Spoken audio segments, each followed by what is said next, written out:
Right now, the failure in our economy is the inability to maximize human potential.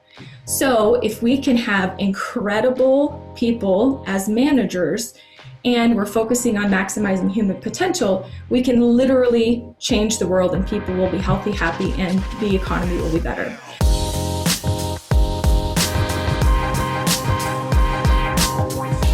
Hey everybody, what's up? Welcome to Go Live. I'm your host, Joshua Scott. Guys, this is episode 30, and I am super excited about it because not only is Josey the first time second guest on the show, if that makes sense, the first repeat visitor to the show, but also you were the first guest ever, and it was back on, I think it was March 23rd. I had it here. Oh my, like right in the middle of the world literally crumbling. Yeah. So, and that's why this show launched, because it was just like, well, let's just go live every day with people around the profession, like get their thoughts, just help everybody. And you were a great first guest, but man, a lot has changed in a year. It feels like that was 5 years ago. I know. Yeah, there's some ways, like it's really interesting hearing people comment about the last year. Like it has a sense of, it seems like forever ago, but then it also has a sense of like just happening. It's kind of a weird deal. Tell us about the last year. Like, give us an update. Well, I think it's, maybe the reason that I can be the first repeat guest is because my life is literally very different than what it was, on the show last year. So last year when we joined, I was with Dental Intel. And now I'm in a whole different position. And so since then, I have started my own business or two, working as an entrepreneur, doing some different things in the profession. And lots of even just like family stuff and what we've got going on. So exited Dental Intel last year. You know what? Dental Intel is an incredible company. But what happened during the pandemic when everybody shut down is I started to have people reach out to me that are dentists or own groups or whatever and said, oh my gosh, Josey, my business is closed down. I know you've implemented EOS or entrepreneurial operating system before. I know you've helped build a dental group before. I need to take this time and make the most of it. And I need to make sure that I'm protecting my business and that we can grow and scale and this doesn't like shut us down. And so, you know what, I love EOS. We used EOS at my previous position at Carolina's Dentist and have operated on it for the last 5 years.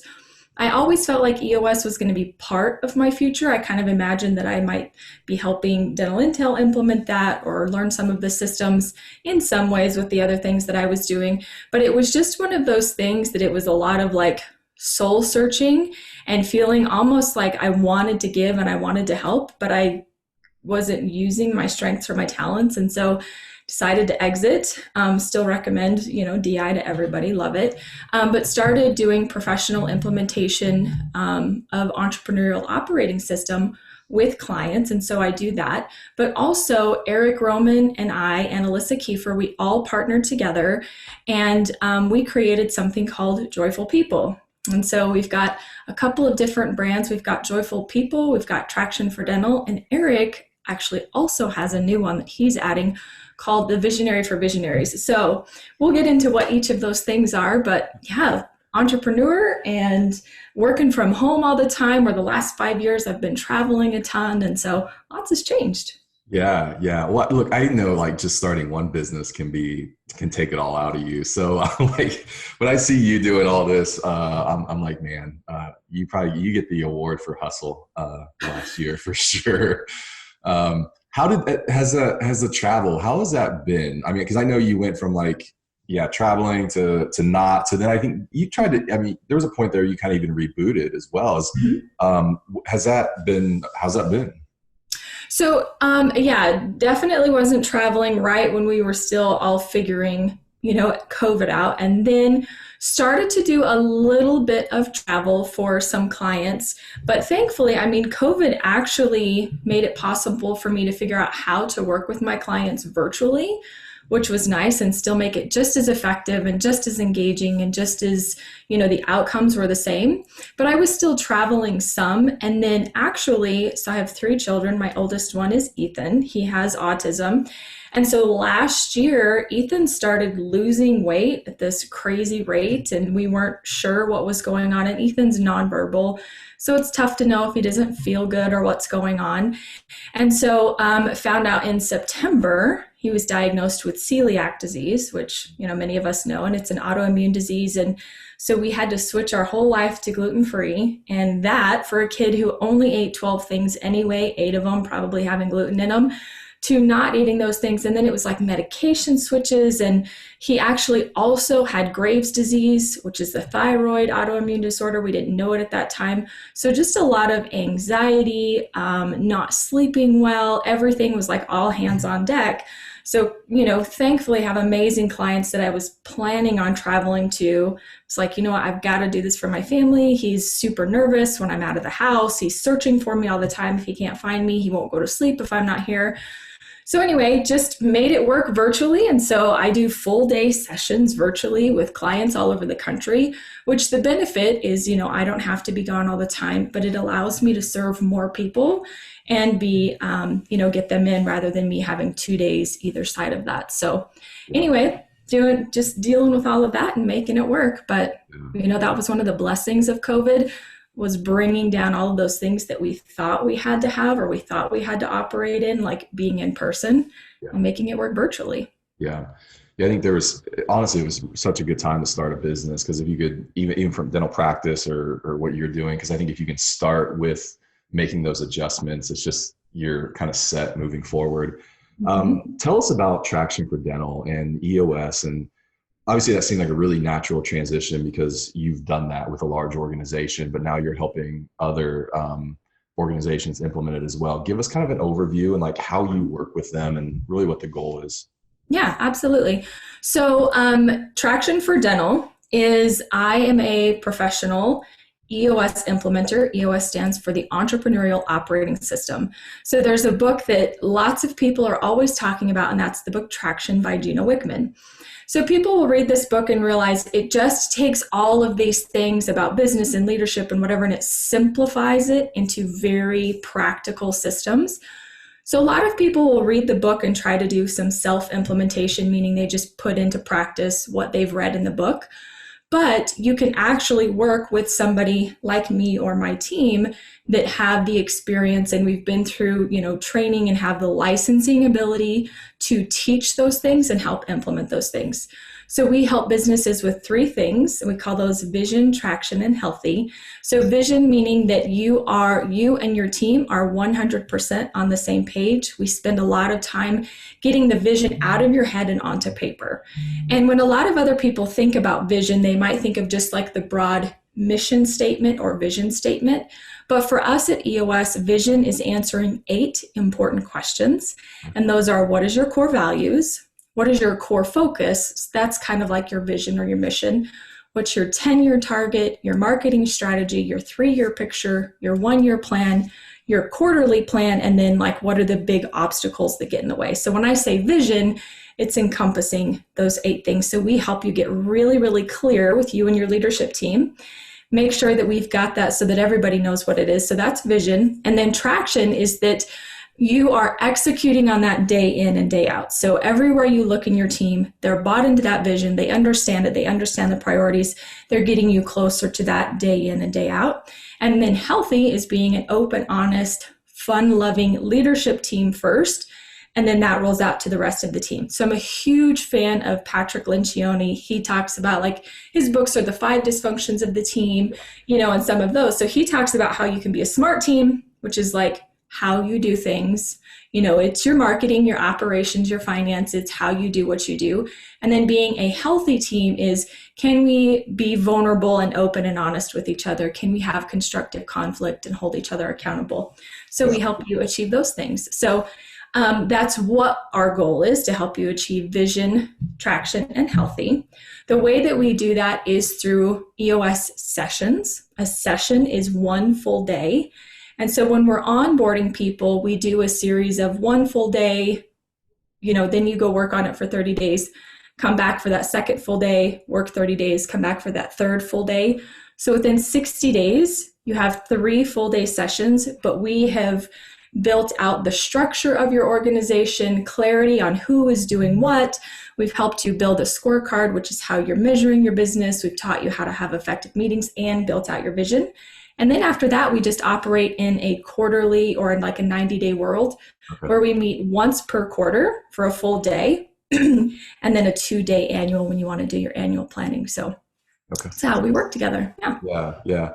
I love EOS. I discovered it a couple years ago. It was probably after a conversation with you. I'm sure of it. Yeah. So I'll definitely give you the credit for that. It changed our world. I think it was just that whole concept of an entrepreneurial operating system. And our company just got to a point where it was like just managing it all became very challenging, and just the complexity, like you hit that point where the complexity just kind of goes through the roof, and having that kind of OS operating system to manage it just became super valuable. So we've implemented a lot over the last couple of years, but I also realized the value of bringing somebody in, because I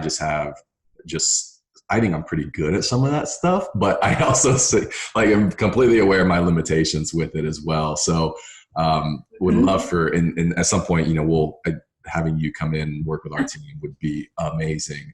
But like, how does that, is it just like when you're working with like a dental practice or an organization, is it the whole team? Like who are the key people? And what do you like between those sessions? What is it that they're doing to then come back to those sessions? Yeah, great question. So as the implementer, I work primarily with the leadership team. Okay. So defining what the leadership team is. In the first day, we call the focus day, we help you figure that out. So some people come with like, I think that this is my leadership team, but maybe we don't have a lot of structure or clarity. So we work together to build that. And then after we build what we call the accountability chart, that helps us see what the leadership team is. And so, with this, I don't call myself a consultant. I'm an EOS implementer or I'm a coach. And so I don't ever want to like embed myself in somebody's organization where they're dependent on me. This is all about really empowering people to learn the tools and know how to do it themselves and roll it out in their organization. And so that's why we work primarily with the leadership team. And so, but to that point, like you asked about in between sessions, what are people doing? Yeah. And so a lot of it is that, like if we're in that quarterly pulse, when we meet together for that session, we're looking back at the last quarter to say, like, how did we do? Did we hit our revenue goals, our profit goals? Did we hit some of our key success indicators? Did we complete what we call rocks, which are 90-day projects, right? And so we evaluate how well we did. And then what we do is we talk about where we are now and where we'd like to go in the next 90 days. But the beautiful thing about EOS, when I talked about how we start with that 10-year target, and then we've got a 3-year picture, a 1-year plan, and quarterly rocks, is that we are reverse engineering your long-term goal every time we meet together. So it's just like, what is that next step that we get together? And we help as a leadership team decide what are the 3 to 7 most important things we need to do this quarter for us as a company and ultimately like the leadership team as individuals. So when you go back in between those sessions, you're really working towards those rocks. A lot of businesses, they will try to take on too much. So they start a lot of projects and they don't finish them. So this is about helping you just focus on the few things that really, really matter and taking them to completion. So in between sessions, they're completing their rocks. They're having weekly meetings. We call it a level 10 meeting. It has a specific agenda. They're measuring their performance, every week. They're solving their toughest issues with some of the problem-solving process that we teach.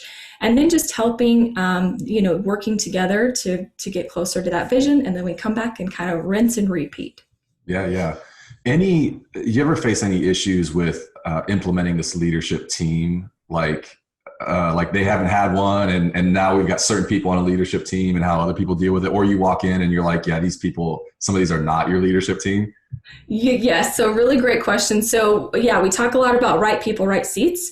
And what I love about EOS is that it will help you, we hear like, oh, do they belong on the bus? Do they have the right seat on the bus? You hear stuff like that all the time. but nobody actually can like tangibly say, what does that mean? And can I say for sure, yes or no, black or white? Is this person the right person? Aren't they in the right seat? So some of what we do in the beginning is actually building that out. So the right person is determined to the extent that they live your core values. Yeah. So, we teach you a tool. It's called the People Analyzer, that you can say yes or no, like Josh is a core value fit for our organization. He belongs here. But then the right seat, we help you define your seats and give you a way to really evaluate and say, does this person get it? Do they want it? Do they have the capacity to do their job? So it gives you a lot more confidence in saying yes or no, are they the right person and are they in the right seat? Because you're going to run up against issues where you have the right person, but they're not in the right seat. So as long as you have other seats, can we put them, in where they fit in a seat? Now, if you're a for-profit organization and you've got lots of seats, hopefully there is a seat for somebody. But where people really struggle is they start creating seats for people because they love them and maybe they're a core value fit. We want to keep them around. They're these legacy employees, when in fact, sometimes we have to make the tough decision. And then sometimes you'll also have people that maybe they're the wrong person, right? So maybe they don't belong culturally in your organization, but maybe they are in the right seat. Maybe they're an incredible dental assistant or a hygienist or whatever it is. However, there's just always kind of difficulty or contention or whatever. Maybe it's that they're not a core value fit. So if you're a very growth-oriented team, a very growth-oriented practice, but this person is not growth-oriented at all, they're going to be miserable, and so are you. And so, helping them find a place where they would fit.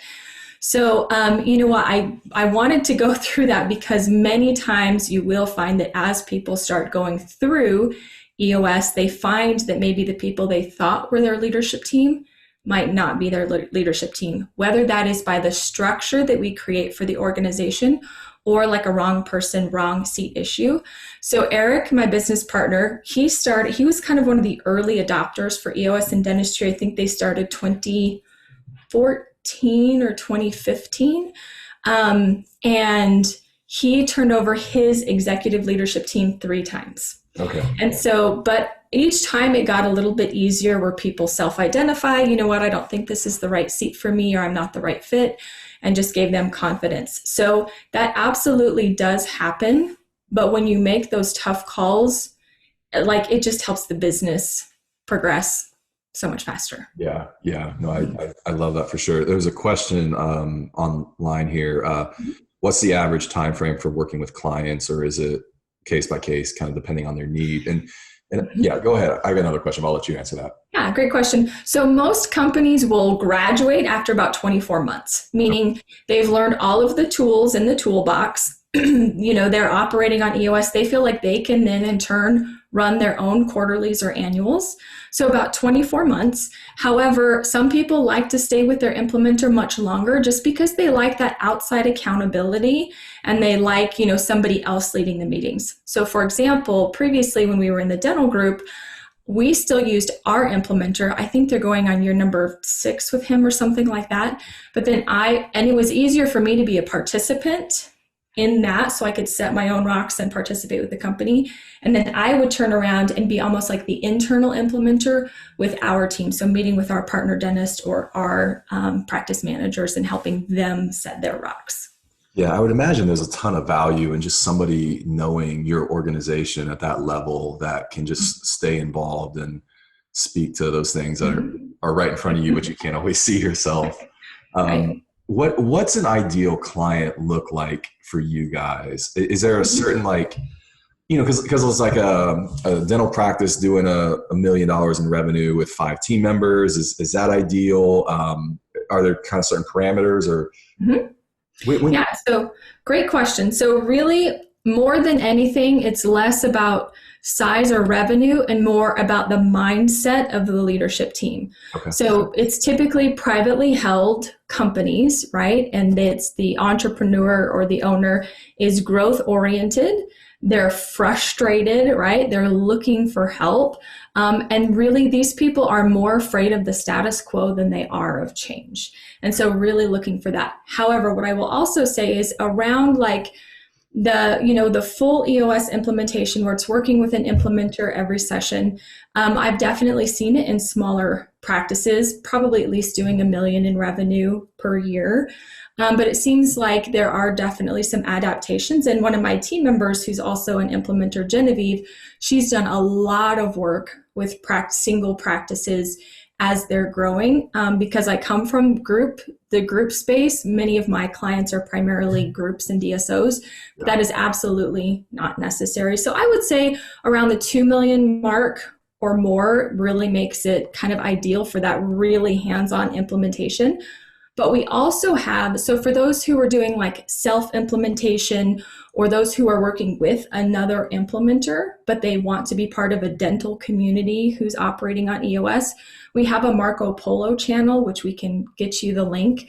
So where we are constantly just talking about EOS as it relates to dentistry, whether it's, even like, oh, you guys as a marketing company, or we've got several other dental focused companies in there, but it's just people who are operating on EOS in the dental space. And so sometimes they can do a little self-implementation and then get additional coaching with our Marco Polo channel. It seems to work well. Okay. Yeah, that's awesome. I was gonna say, I think for me, there was just that tip of like that complexity. Like I said, it just kind of reached that ceiling where I was like, we've got to have a system here that runs everything. So yeah, that's awesome. I know you guys work with some great people too. So if you're out there thinking about this, definitely reach out to Josey because I think it's a step in the right direction. All right, so tell me about Joyful now and what that is. I would love to. So for Traction, real fast, if you want like a free chapter of one of the books, we've got free chapters on our website. You can also do what's called an organizational checkup, which will help you see if that's something that you want if EOS might be right for you. So tractionfordental.com, and then all of our calendar invites are on there. So even if it's like a 20-minute meeting where you just want to find out more, then you can go there. So anyway, so Joyful People. Okay, so you know what? I found myself in the dental group a couple years ago, and I was the director of people. And so I do not have an HR background, right? But people was like our culture, our HR, our onboarding, our training. It was all of those things. We had this huge vision. We had these incredible core values. The team was really operating, the leadership team was operating on EOS. But I found myself in this situation where I had these really, really ambitious, energetic practice managers who were these incredible young women, but we were asking them to run a $3, $4, $5, $6 million piece of business and be ultimately responsible for that. We were asking them to do all of the hiring and firing around our core values. We were asking them to manage this large team, including licensed dentists, right? Like professionals and entry-level people. And we wanted them to make the business profitable. We wanted them to know scale. Like we wanted them to know everything. And so I've always been kind of super passionate about just workforce and work environment and culture and those things, because I did have an experience where I was in a very toxic work environment. And I saw it just like, as I look back on that time in my life, it was toxic, it was manipulative, it was like all the color of my life had just kind of like seeped away. I remember watching my children play and it didn't bring me joy. And I recognized it was because work was so miserable. And so from that, I've always been really passionate about team health and healthy environments, which is also part of the reason that I love EOS. But I found myself in this position where I had the opportunity to really make a difference in how we were operating and the experience for our teams. We had 200 team members. Most of them were millennial and Gen Z. Like my oldest dentist at that point was Clifton, and he was 38. And so, we just had this very young team. So I started really researching and understanding what is it that this generation, that we want, that's different from in the past, And so even Gallup jumps in and talks about, there are 15% of people that are engaged at work, actively engaged. 70% of people are just not engaged. They're the ones that are just clocking in and clocking out. And then 15% are actively disengaged, meaning they're miserable and they're making everybody else miserable. And so Gallup did a bunch of research to, hundreds of thousands of interviews, and they've been doing this for 80 years. And so they came back and said, we reached out and wanted to find out what makes people happy, or how happy are they with their life, on a ladder of like 1 to 10, and 10 being the best life imaginable for you, and then 1 or 0 being the worst life imaginable for you. Where are you on that ladder? And then what would it take for you to go like 1 rung up? So through all of this research, they found that we all, whether it's like 30 years ago or today, we all still want food and shelter, and we want safety and security.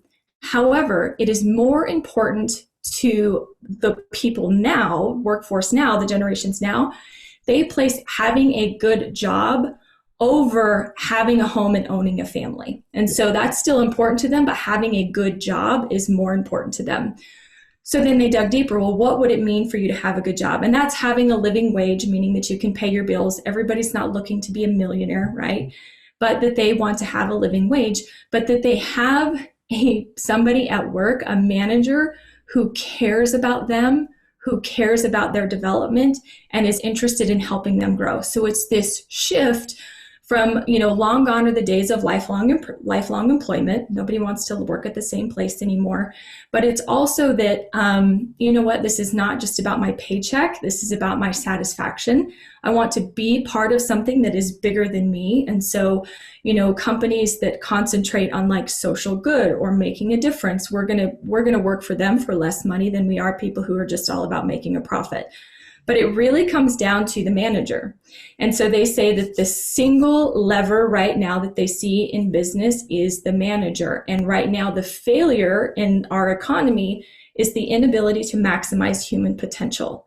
So if we can have incredible people as managers, and we're focusing on maximizing human potential, we can literally change the world, and people will be healthy, happy, and the economy will be better. So that comes down to the manager. So joyful people really is the entire system, like how to systemize being that person, whether you're the dentist who manages their team, or you're an office manager, or you're a team lead. If you have a direct report, this is really how can you connect with your team? How can you become more of a coach to them? But this is how do I develop people and grow people and give them that environment that they're really looking for. So the workforce is very different. However, we're still clinging to really outdated management practices. Joyful People is all about creating an amazing place to work that changes the relationship between team members and employers or managers, and making it a place that we all really want to be a part of. Yeah. I love that, because I think when you're in a toxic environment, what happens is, and your kind of story of that self-awareness moment, because a lot of times you just don't even realize it. Right. I think that's the thing with them, is it kind of happens slowly over time. Mm-hmm. And it's almost like the analogy of the pot of boiling water with the frog or whatever. It doesn't even know it. And toxic environments are so like that, that sometimes just even that self-awareness of like, I'm not happy, this is not working, is a huge moment. Sarah Lawrence says she loves hearing Josey speak about EOS. I always learn so much from her. So thanks, Sarah. Tell me, okay, so your guys' I don't know if it's your tagline or what, but I hear you say this a lot. You say your people aren't broken, the system is. Mm-hmm. So how does that system get broke to begin with? Because you're talking about like managers being one of the keys, but is it because from like leadership, it gets broken and then they feel powerless to actually affect the organization? So really great question. I'm glad you asked this. So many leaders will come to us, and maybe they hear that I talk a lot about culture or team environment and accountability, or they've seen what Eric done. They come to us and they say, "Oh my gosh, I just really need help because the worst part of my job is my people." Or if you go and search on any type of large dental Facebook group and you see the question, "What's the hardest part about what you do," or whatever, it's always the people, the people, the people, the people. So we have this breakdown where a lot of leaders or owners think if I just had better people, then my business would grow. If I just had better people, if they cared more, if they were more accountable, and actually, like, we're not giving them the environment. So your system, meaning how do you provide clarity? How do you train? How do you grow? How do you develop? How do you hire?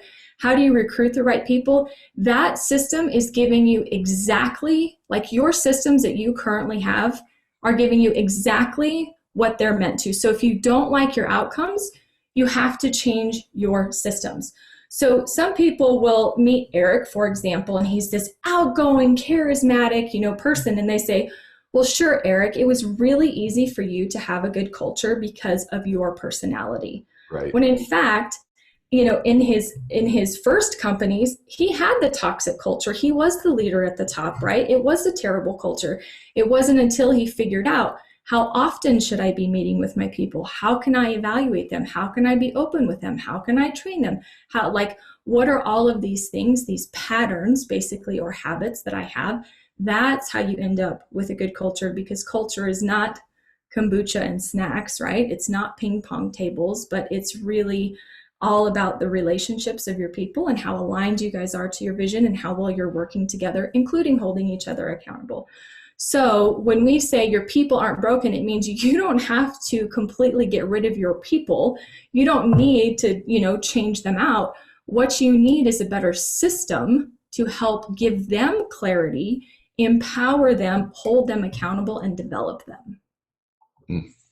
Okay, so because what you're saying is, it's not, if you can, as a business leader or manager or owner, whatever that role is, if you can architect a system, then you can actually create a healthy work environment for people. And I love that, because I think it takes the responsibility. Like, so much of the time we're dealing with people, we think we're HR, we think we're policing, we think we're behavioral, like just whatever, coaches, judges, like whatever that is. But really, it's about creating a system that moves things in the right direction. Mm-hmm. Mm-hmm. Yeah, cool. You got it. How do you guys interface with your clients? Like, what do your programs look like?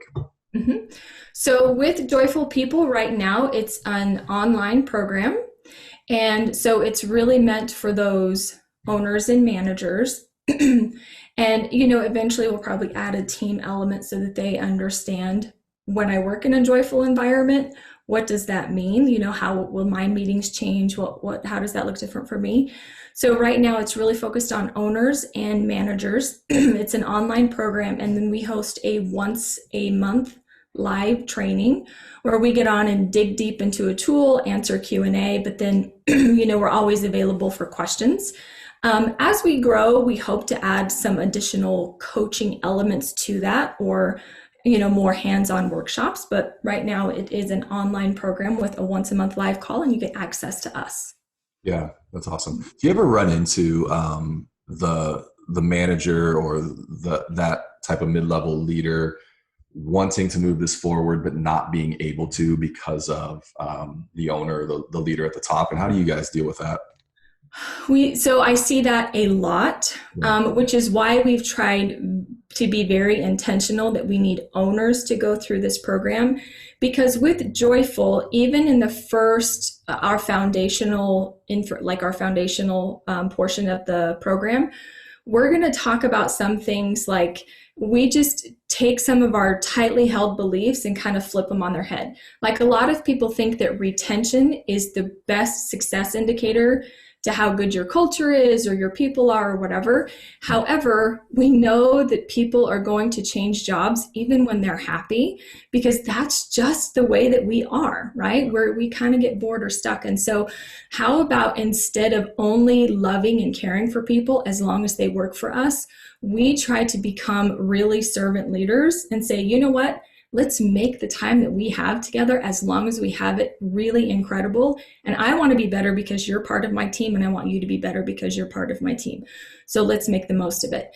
or really also helping us like get rid of this command and control, right? Command and control is out. And this is much more about collaboration and open, honest discussion and giving feedback. Like we get rid of like this annual performance review and we move to more quarterly conversations and monthly one-on-ones. And in those, we actually have the managers doing they're not doing most of the talking. The team members doing most of the talking through really great questions and feedback. And you know what, like, hey, how are we doing as a company? How am I doing as a leader? Where do you see the holes are in our business and how might we address those things? So it's systemized to that. The other thing that we've built inside Joyful, which was kind of a passion thing for me, is that we attract a lot of really ambitious people to dentistry. But you find, like I felt as a clinical hygienist, that there was this short ceiling. It wasn't like I could be a clinical hygienist for 5 years and then suddenly I'm like an RDH level 2 or I become the dentist, right? It's like you're kind of stuck there. So we've created career development paths that we can continually learn and grow, but it doesn't take us like away from being a chairside hygienist or away from being an assistant. So we know that people want purpose, autonomy, and mastery as part of their experience. And so we've built purpose, autonomy, and mastery into all of the things that we've done in Joyful. Yeah. I know one of the things I always say to new team members in our onboarding process is I tell them, I say, I don't assume that this will be the last job that you ever have. Like, because that would be weird, but sometimes we almost operate with that expectation of like, well, you're here for life, of course, right? But I do tell them I hope that it's one of the most fulfilling places that they work. And so I think when we had this span where we hadn't lost any team members for like a long time.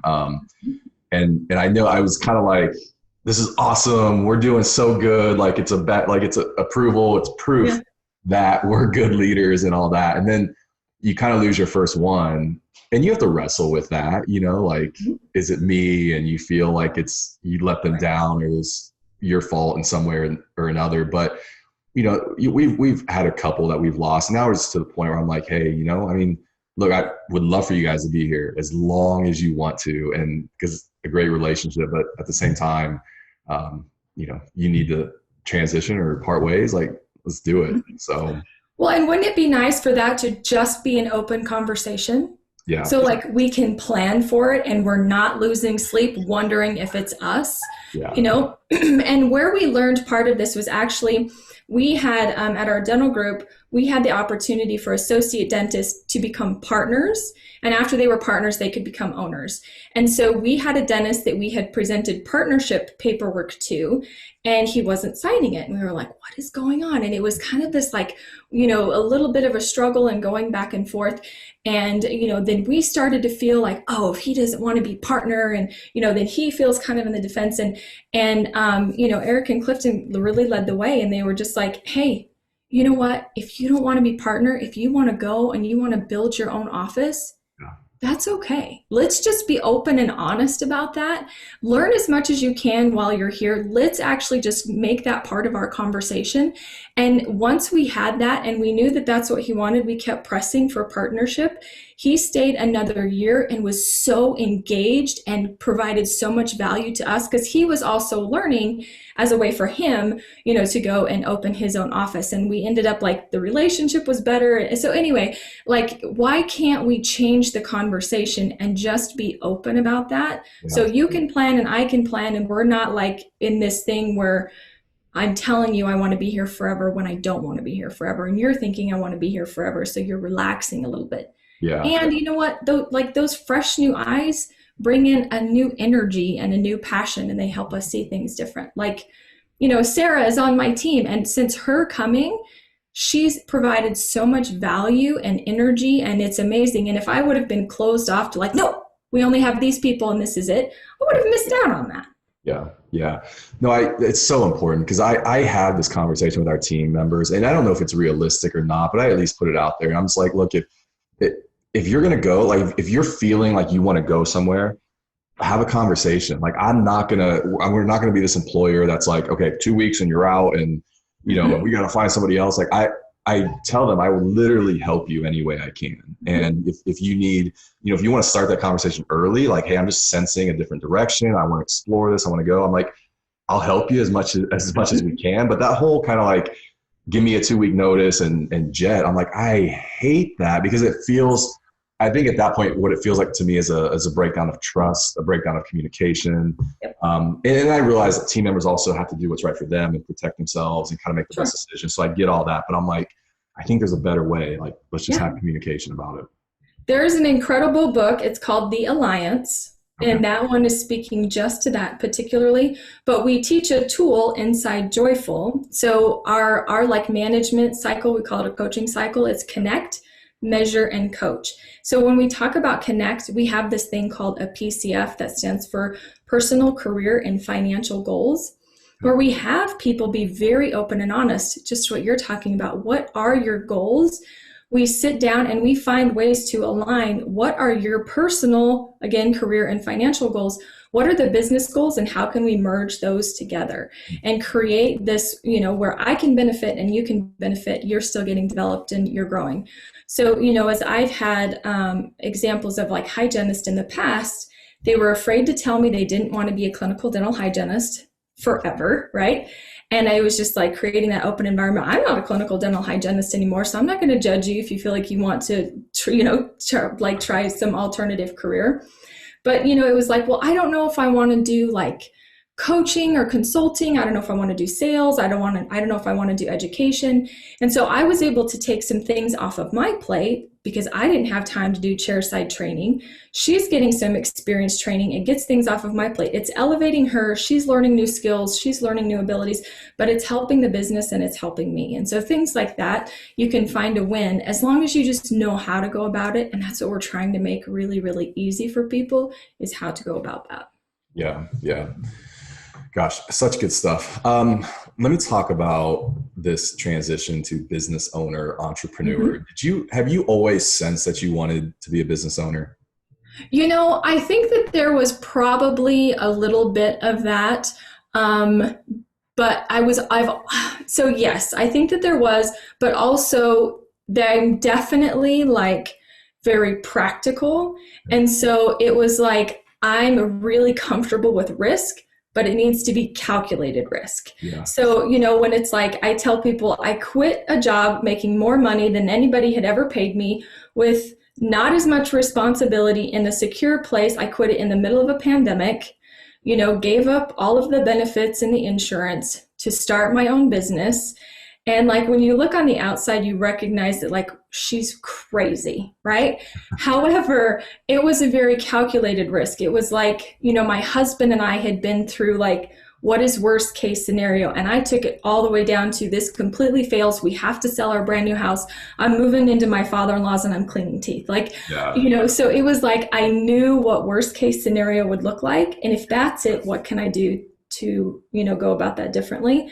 But then it was also being smart about having enough savings and knowing how long I could live without making a paycheck. And was that worth it to us? And what did that mean for our family? So I think that, yes, it was probably, it's something that's been within me that I've always wanted to do, or definitely I've seen it much clearer the last few years, where it was like, I'd work in big companies and I could see how much value I offered, and that I could figure some things out, and building a lot of value for others. I recognize, why can't I build that value for myself or for my family? Yeah. So, yes, it is a very different world for sure when you don't have that like regular steady paycheck coming in, having to figure out insurance was another big thing. A hidden blessing with all of Ethan's health stuff is I realized like, that if that would have happened before I quit my job, I would have stayed there. And I could have been miserable and they could have been miserable. And I would not have been fulfilling my purpose because I would have felt like I can't do this because I can't do the insurance on my own. Yeah. But when you start shopping, you realize it's like not as hard as you think it is. And we just make it work. So, it's like that fire inside is like, nope, we're doing this and we've done it. We've burned the boats. So we're going to make it work. So that's where that hustle comes in, is like you figure out how to get really creative and scrappy and you just make it work. have you taken that Colby Index test before? I Yeah. have. Do you know what you are, or Hmm. what I'm a 7572. 7572? Okay. So you've got like a higher quick start in there. Hmm. Okay. That's what was interesting to me, because I am like my quick start. It's interesting how it scores. I think I score a 6. I am probably naturally myself lower than that, but I think it's I'm viewing it through a lens of trying to help, like allowing other people to be quick starters. So I think I value it, so it comes up a little higher. But my follow through, yeah, I'm a 7. That's my highest, and I'm the same way. It's like I'm okay with some risk. I have to, or my follow through is a 7. My fact finder, I think, is a 6. But I have to be able to like see 5 years down the road like how this plays out, and then I can go for it. How did that? So I mean, how does that affect your decision? And was there a point where you knew, like, was it this moment of like, I'm doing it, or what? Like, how did that all go down? Yes, there. I think that there was, and it was. So I have my fact finder and my quick start are the same number. Okay. So what I tell my team, it's so funny because I'd actually really like to take the test now that I am, Yeah. on my own, because I feel like my quick start is a little bit higher and my fact finder is a little bit lower. Yeah. Yeah. But I tell my team that I'm a selective fact finder. So I am all about like, give me the big picture, give me the overview, give me kind of the outcomes. But I'm terrible with the details and I don't want to dig into the details. So I have to be surrounded by people like my husband and Sarah and Alyssa who love the details. And I just kind of let them, do that. But, I think it was just, so my quick start, I definitely feel like I've exercised that a lot in the last year. But I think to the point of like, okay, you're still a high fact finder, I still really dig into information to understand and make sense of things. So like when Ethan was diagnosed with autism at 2.5, it was like for several years, I just was consuming as much as I could. Yeah. Or when he was diagnosed with celiac and Graves, it's like consuming as much information. So that's my fact finder. I'd care less about the details, but just about understanding it. But, I think it was just sitting back. Actually, I had a really difficult conversation. I do remember your wife has a video in Marco Polo of the moment that this happened for me. Okay. Is I had a really difficult conversation with somebody at Dental Intel, and it was just like I just wasn't fitting in super well, and it was this kind of struggle back and forth. And I was really frustrated because I felt like I was doing what I needed to do, but it was never quite what they needed. And so anyway, there was just all of these things. And we were also learning to be virtual. So I think I had assumptions about what they were thinking, and they had assumptions about what I was thinking, and we were not on the same page. So I was just really, really down and out and frustrated. And I went for a walk. And I just like walked until I kind of worked through this. And I had this thought that came to me that was, you know what, why? Like there are so many people that would love to work with me. I know I have so much value to offer. Why am I insisting on staying in a place where my talents are not being used, and it's not good for me and it's not good for them? Like this is not, kind of like the last only place that I can be. So if I can provide so much value, and I know there are so many people who'd want to work with me, why am I miserable, and now why am I making them miserable? Yeah. And so it was like, and then it just dug deep. And quite frankly, it was like, do I feel that I have to stay here because of like the benefits or the paycheck? And that's not how I've ever wanted to live my life. Yeah. And I'm not a control freak by any means, but because I've been in a toxic environment, the only thing I have to be in control of is my future. And I recognized that in that moment. And so I came back around and I told my husband, and I said, you know what? We're going to make some changes, and we're going to make this work. And I think I'm just going to go for it. And so it was through that like clarity that it was, you know what, I want to go where I can be my best me and really provide value. And it just wasn't doing it there. So I'm going to make that happen. Yeah. You wish you would have done it sooner?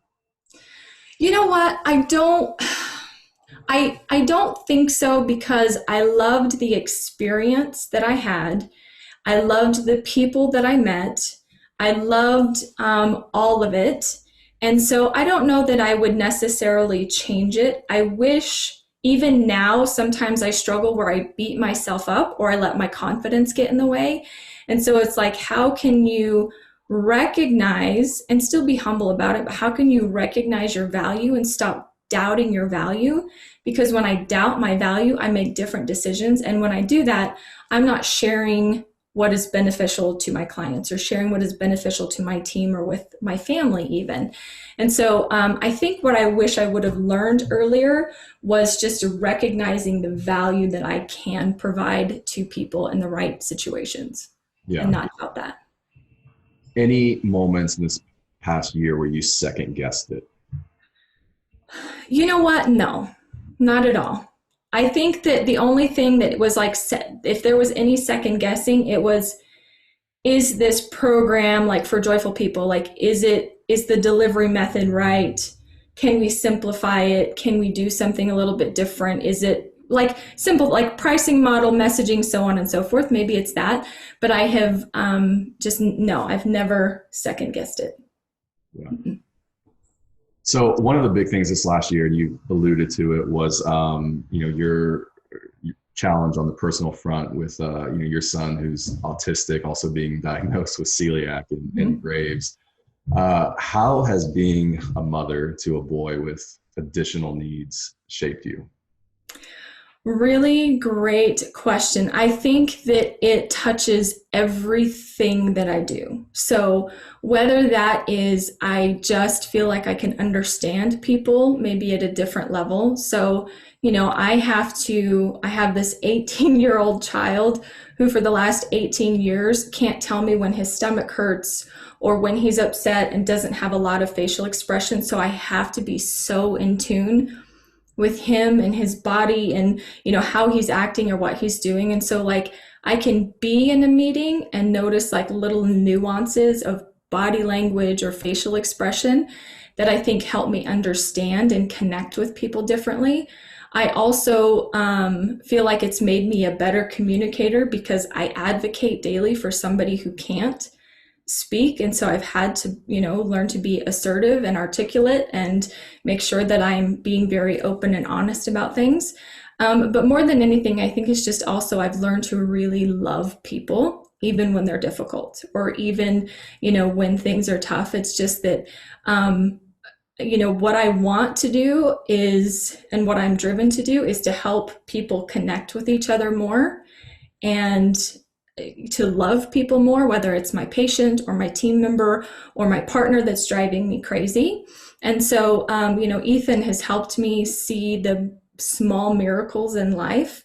So it's that appreciation, I think, of things. So, whether it's connection or appreciation or just like, I can be really, really, really patient. Yeah. Yeah. Mm-hmm. 5 years from now, you look back on this season of your life. What do you think you say about it? Oh, that was a lot of fun. That it was like finding yourself, finding your purpose, finding what you're capable of.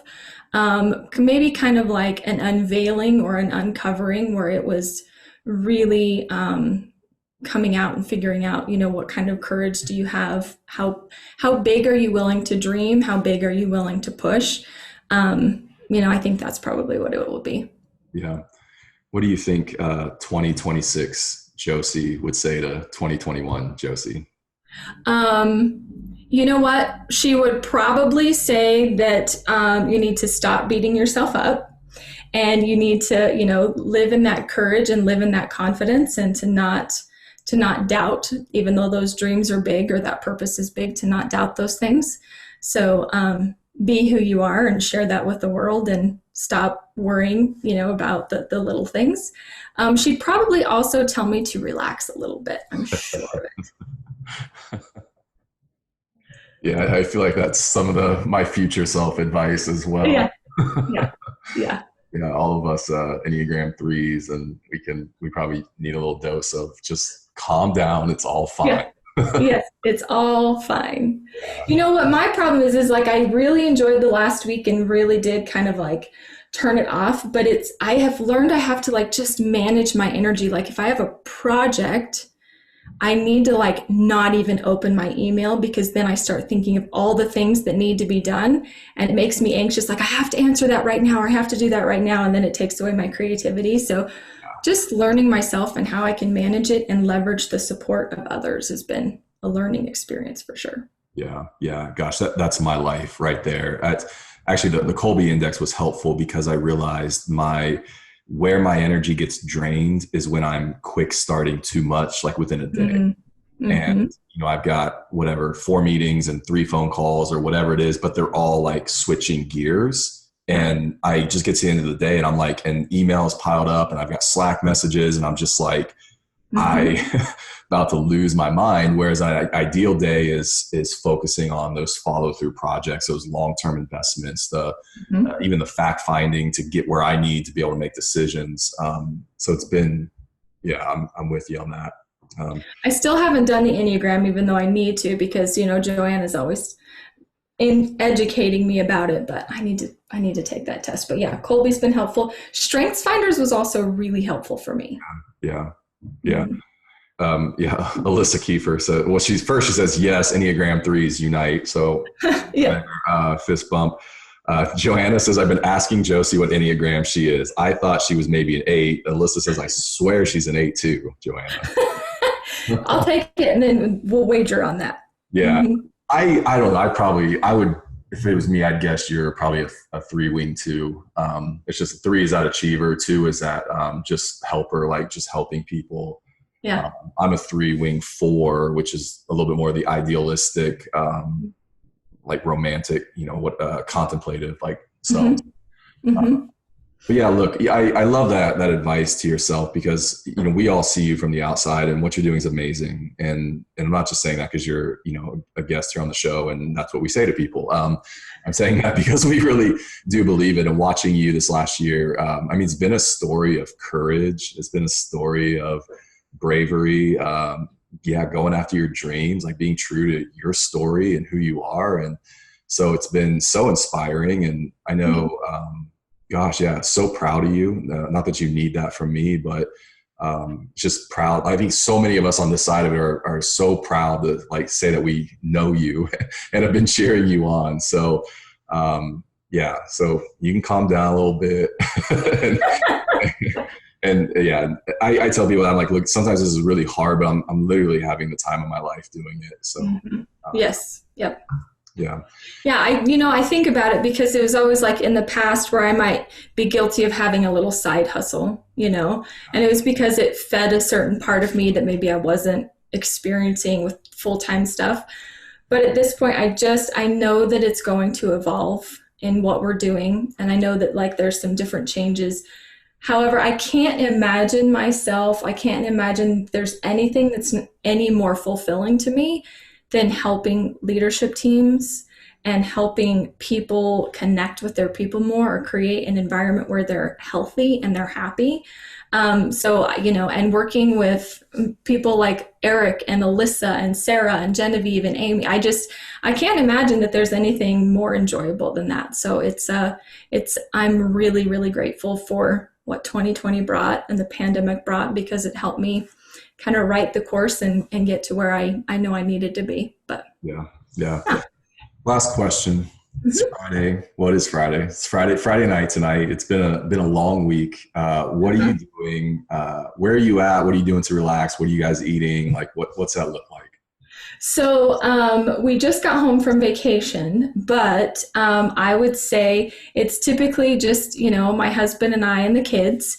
And we are probably like mod pizza's great because we can get gluten-free for Ethan. So something that is like gluten-free option for him is going to be it. But you know what, whether it is like playing games, my kids are super into Among Us. And so we actually do a Zoom call with other family members in different states. Oh, wow. Do online and do a little Among Us and laugh and, joke around. So a family game or a movie or whatever. But, we've learned to really enjoy being at home. And I was feeling guilty for my kids, like, gosh, we got to get them out of the house more because we've been stuck in the house, pretty much for the last year. And when I take them out, they're like, can we go home? And I'm like, everybody likes being at home, so that's good. But it's usually just hanging out with the kids and doing something like that, games or movies or something. Yeah, that's great. Well, hey, look, I appreciate you taking some time, especially coming off of your vacation, to jump back into an hour with me. I appreciate it. It was so good catching up with you for sure. And I feel like I haven't really been able to have this conversation, just like, what's going on? Like, tell me all about it. So it's really Because good. you're so busy. Yeah, I am right. Mm-hmm. Sure. Yeah, I'm gonna blame that on you. Yeah, dude, yeah, go for it. Well, look, I hope maybe this year, like, we'll see you someplace. That'd be fun. Mm-hmm. But in the meantime, so if people out there watching, listening, if they want to get more information on Traction for Dental, Joyful, or even just connect with you, what are the best places they should go? Yeah, so you can find us on social media. On Instagram, I'm Hygienist in Heels, and we have Joyful People. But when you're looking for Joyful People, it's JOYFULL. And so make sure you got that second L. The reason that we called it that and spelled it that way is because we're strong believers that in order to have a joyful life, you have to have personal life and your work life have to both be fulfilling and in harmony. So you have to have both because we can't separate those things. So there's the story behind that. So Joyful People, we've got a page, we've got a group. You can find Traction for Dental, whether it's our website, and you can do our Calendly links there on our website, or anywhere on social you can find us. So Yeah, awesome. Josey@joyfulpeople.com is my email. Awesome. Well, if you're thinking about it, just be smart, do the smart thing, get in touch with them and figure it out. Right. Any investment with you guys, I know, is going to just be a huge ROI within their organization or their practice. So thanks so much for being here. Thanks for having me. This is fun. It's good to see you. Yeah, for sure. All right, guys, thanks so much for being around for this episode. We'll see you next time.